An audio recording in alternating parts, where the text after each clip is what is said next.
on the air after your battle with COVID. Awesome to see you covering the Habs again for us. And what are your expectations? A fairly quiet day for Marc Bergevin and company. Not to be unexpected, though, James, after the big signing of Josh Anderson late yesterday afternoon. I mean, that was arguably the most important point on Marc Bergevin's offseason shopping list, was to find a scoring winger with size and grit. He got all of those qualities with Josh Anderson, signed long-term. So following Marc Bergevin's press conference Tuesday after he had traded for Josh Anderson, he said that he would still like to augment his forward group. And we saw that today, as Pierre LeBrun had reported all week long. The Canadiens were in on Wayne Simmons.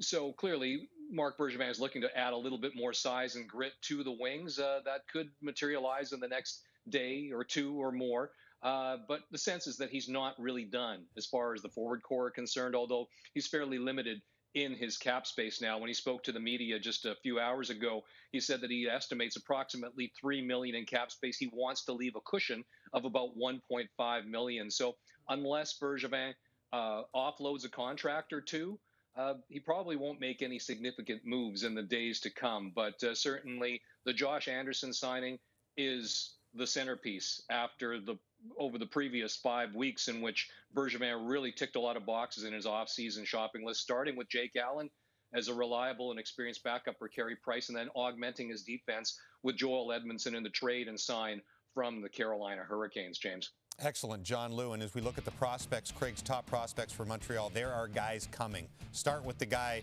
at the top of the list. We use the phrase highly touted, probably too much, Craig, but Alexander Romanov is coming to Montreal, and he is something.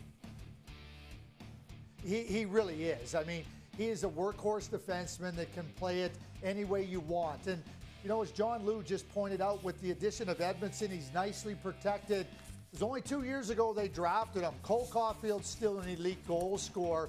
They just drafted Caden Gooley. Caden Gooley is a great skating, competitive, physical type defenseman. Really a good addition. Luke Tuck, he's a Blake Coleman type player. So we saw the importance of Blake Coleman to the success of the Tampa Bay Lightning. But Marc Bergevin not only has built the prospect cupboard very nicely, he's also addressed the immediate needs of his team. You cannot do those two things. You cannot address the immediate needs of your team through the draft. But the future is bright, and so is the present for the Montreal Canadiens.